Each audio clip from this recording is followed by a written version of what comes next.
មុនគាថាបណ្ដូលសារិកាអ្នកមោតសៈភគវៈតោរហតោសម្មាសម្ពុទ្ធស្សៈនមោតសៈភគវៈតោរហតោសម្មាសម្ពុទ្ធស្សៈនមោតសៈភគវៈតោរហតោសម្មាសម្ពុទ្ធស្សៈ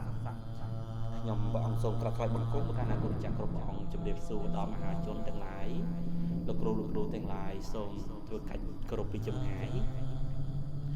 សូមជម្រាបសួរដល់មហាជនទាំងអស់ដែលកំពុងទស្សនាវីដេអូនេះខ្ញុំប្រកាសណាខ្ញុំបានតែបង្ហាញជូននូវគាថារបស់ខ្មែរយើង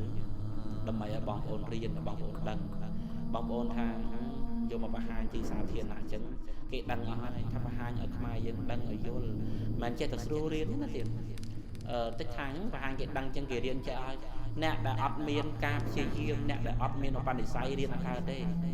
តើតែមានការព្យាយាមទៀតអញ្ចឹងអ្នកដែលគេចង់ចេះគេចង់ដឹងគេរៀនគេចេះគេអនុវត្តបានផលតែបើសិនជាយើងអ្នកខ្មែរយើងមួយចំនួនខ្លះដែលខមមិនដែលខ្ញុំនិយាយវីដេអូមុនថាខមមិនចាំទៅហ្នឹងគាត់មិនទាំងរៀនហើយគាត់មិនទាំង share ចែករំលែកហើយគាត់មិនព្រមទទួលស្គាល់ទៀតហើយគាត់មកខមមិនបំផ្លាញចោលទៀតជន់ផលិតថែមទៀតហ្នឹងហើយយ៉ាងនេះជាការខមមិនលើកឡើងទៅគាត់ទេហើយជា2នាក់ទៀតតាមឃើញក្នុងវីដេអូដដែលហ្នឹងដូចជា2-3វីដេអូហើយគាត់ខមមិនដែរតោះឥឡូវខ្ញុំមិនទៅវែងឆ្ងាយអីជាមួយពួកគាត់ទេខ្ញុំនឹងបង្ហាញជូននៅគាថាតកតនឹងបណ្ដូលសារិកាបណ្ដូលសារិកានេះល្អខ្លាំងទៀតល្អណាស់ហើយបងប្អូនមហាជនអាចសិក្សាទាំងអស់គ្នាបានកាលណាគុណម្ចាស់សិក្សាបានទៀតអាចប្រើប្រាស់ទៅបានតោះយើងចាប់ផ្ដើមមុននឹងចូលដល់ការរៀនខ្ញុំកាលណាខ្ញុំបាទនឹងសូមអរគុណឱកាសចែករំលែកនិងអ្នកដែលតែងតែជួយឧបត្ថម្ភតាម ABA ខ្ញុំដាក់ QR code ឲ្យនៅខាងលើហ្នឹងអញ្ចឹងបងប្អូនអាចscan បានđểជួយឧបត្ថម្ភក្នុងការផលិតវីដេអូតោះឥឡូវយើងទៅចាប់ដើមការសិក្សាមុននឹងចូលដល់ការរៀនសម្រាប់មហាជនដែលចង់បាន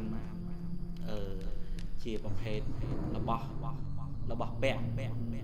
មង្គលវត្ថុមង្គលក៏មានតែវត្ថុមង្គលហ្នឹងជាប្រភេទ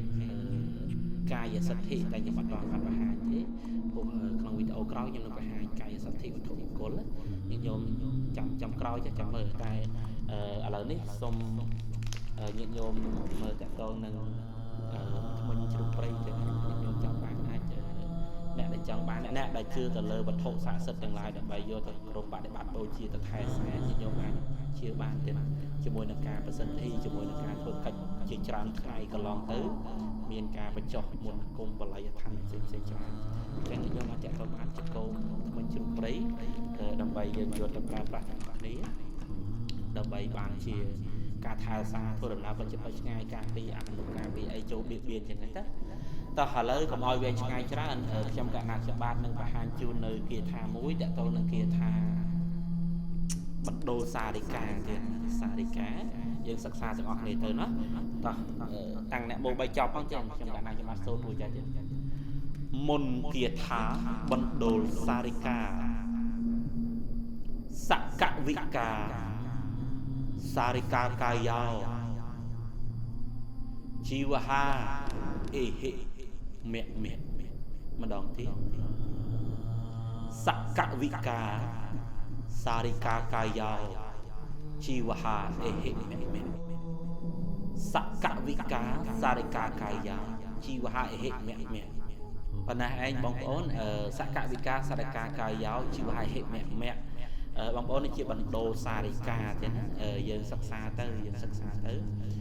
ស្រួលចាំសកវិកាសារិកាកាយោជីវហេតុមគ្គអញ្ចឹងមហាជនអាចសិក្សាទៅបាន